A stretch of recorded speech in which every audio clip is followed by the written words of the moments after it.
Hey there, welcome back to another episode of JRC TV. This week, we're focused on how to fall in love with boring tasks.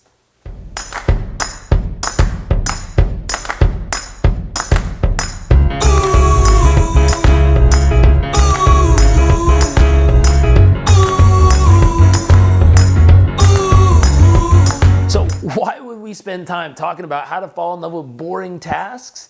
Because if you're an entrepreneur or an employee or a parent or a sibling or a spouse, inevitably there's going to be something you do throughout your life that you don't necessarily love and or you find boring.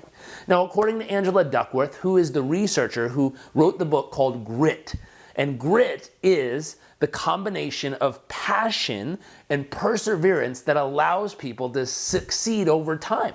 She went and did the research to figure out what causes a West Point graduate, one of the best top schools in this category, what causes one person to succeed and graduate successfully and make it, and other people to fall out, give up, and fall off the scale there. And she figured out there's something called grit. Grit is a combination of passion and perseverance that lasts a long time.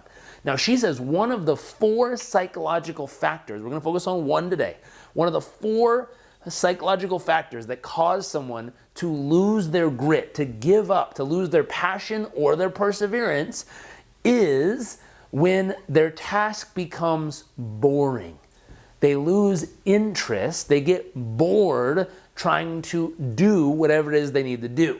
So I have 3 tips for you today to make sure that whatever it is you're doing never becomes boring. You're going to want to grab a copy of our downloadable worksheet on the blog, JerrickRobbins.com/blog. Grab a copy of this worksheet and go along with us so that you can fill in the blanks. The number one thing you want to do to make sure you never get bored while working on an important project or going after your goal, number 1 is focus on the rewards that are going to come from this experience. Now, here's what we want to categorize. So number 1, focus on the blank spot there, rewards of the experience. Now, what are we talking about when we say rewards? There's both, and if you want to fill in the next couple blanks, there's intrinsic rewards, internal factors that are important to you, things you value, that if you're able to stay consistent, you will accomplish and stay congruent with these intrinsic rewards, intangibles, emotional feelings that are important to you, values you find important. You will stay congruent with these things. Then there's extrinsic rewards, things, tangible stuff, the metal, the car, the plane, the house, the stuff you want, the money, whatever, the prestige, the external factors. Now, according to Mark Devine, who's in charge of SEAL Fit in San Diego, California, who is an ex-Navy SEAL, he finished top in his class. This guy has grit. Number 1 in his SEAL training group there.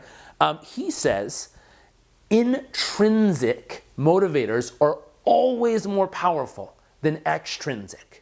So if I want you to balance this out in the next little paragraph on that worksheet, what I want you to do is write down, think about it 80-20, 20% extrinsic rewards, cars, money, houses, stuff, power, prestige, whatever, and 80% intrinsic rewards. So balance them out for yourself. Come up with, let's say we're going to go with 10 altogether, 2 extrinsic rewards you'll get by staying focused and accomplishing this boring task, and 8 intrinsic rewards. Now, the reason most people struggle is you might find this yourself. They can come up with 20 extrinsic rewards they want, but I can only come up with 1 or 2 intrinsic rewards. That's why it's boring, because there's not enough intrinsic reward attached to this specific task.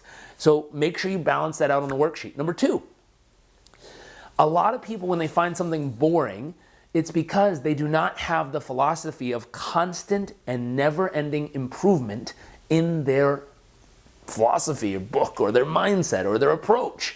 Meaning they think, hey, I kind of am the way I am. I'm stuck the way I am. If I have to try, it's probably not worth it. If I have to give it that much effort, why am I even putting in the time anyways? I'm not good at it. I should just go focus on what I'm good at. Now, this is something called a fixed mindset. This is a book written by Carol Dweck called Mindset. She talks about the difference between a growth mindset and a fixed mindset. A growth mindset strives for growth, strives to learn, strives to accomplish more things. A fixed mindset believes I'm stuck the way I am and there's no point in even trying because it's just the way I am. I can't change it. Why try? So you want to make sure you have a growth mindset and you want constant and never-ending improvement. So you want to figure out right now on the worksheet, what's your philosophy of how you go about this boring task? Do you believe it is the way it is and there's no way to ever improve it? Or do you believe is your philosophy or a new philosophy you can create, that's why we left the blank line there, a new philosophy that I can improve it, I will improve it, I'm going to improve it. So what's your philosophy going to be around improvement? Because if you believe there's always room for improvement, my challenge to you is, how can you go about this boring task in a way that makes it really fun?